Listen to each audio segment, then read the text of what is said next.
coldness live inside. Scrounge up around before I die. Don't leave on top of hell. We promise sales and I will never sell. I should have stolen one more kiss. Live to give me away.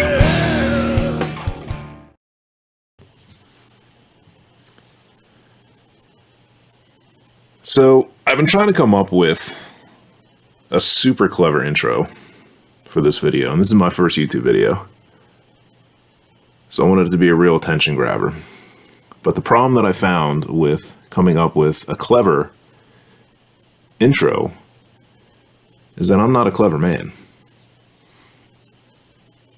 So here this one is, and this is a 1964 Ford Econoline, and it is the 5-window deluxe model. And as you can see, it is a true Pennsylvania peach.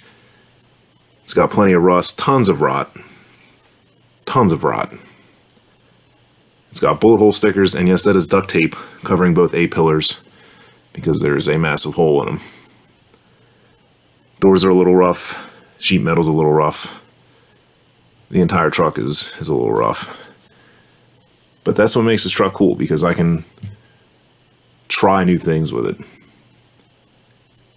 And I don't have to worry about messing up what could be a really nice vehicle. And this is what I mean. Frame rot. That's why this thing was taken off the road. Probably hasn't been driven in a decade or more. Because there's very little frame left. I mean, like, very little. Surprisingly enough, though, the body is fairly straight, which I find interesting because it's really not sitting on anything. But the truck certainly has its charms, and one of the charms would be this interior. And it's pretty clean. Everything's in there. All the trim, the dials, gauges, knobs, covers. The paint on the interior is decent, which is pretty incredible because a lot of these things being the 5 windows, they get the windows robbed out of them and they sit open to the elements and they rust inside. It's all surface rust. A little bit of the headliner left. The roof is in good shape. Roof brace in good shape. Seat's not bad. Jambs are alright. Down towards the A-pillar gets a little rough. Some of the hinges need a little bit of work. And the footwell is not much of a footwell anymore. But I mean, as you can see, it's pretty solid inside, which I dig. Hate doing interior work, so the less I have to do in here, the better. But everything's here, man. It's all groovy. It's all good. All the glass is nice. Tons of potential. But what's going to make this truck unique is the powertrain.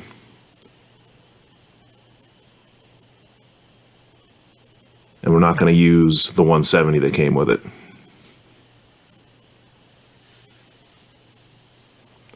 This is what we're going to use. It is the Tesla motor, inverter assembly, and subframe assembly that comes in a 2019 Model 3.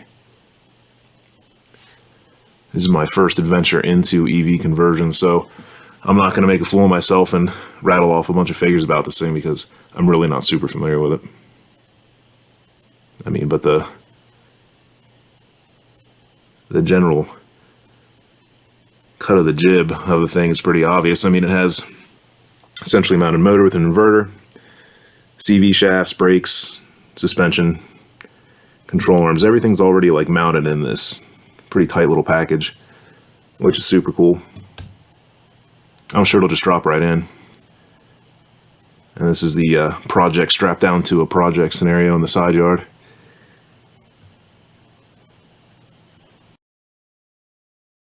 Where to begin? with all the fun options available to me, I think I'm going to start with this frame assembly at the rear of the truck that the tailgate folds up into, because it's about not there.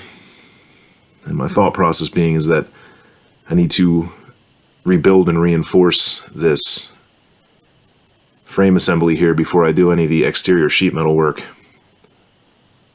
I feel it'll make it not only easier but yield better results in keeping the body straight and getting good lines with everything. But the sheet metal work, being a unibody, it needs to be done before I can remove this bed floor and the frame. Otherwise it's going to twist up. But first things first.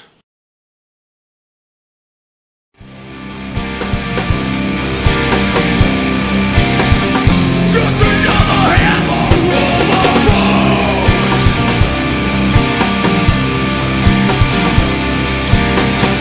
Just a couple nails inside my soul.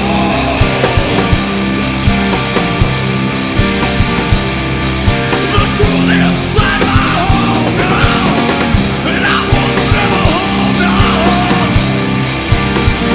Never wanted anything, never wanted you. Would you look at that? Nearly halfway done already. Yeah, next video we're going to start pulling stuff off this truck. Rear bumper, gas tank, the ballast weight. And where someone has obviously failed before us, we will pick up that torch and carry onward. Doing some wiring removal. Just a bunch of little stuff. Start getting this thing prepped for the metalwork. Gas tank removal is going to be fun. God knows what's in it. Thanks for watching.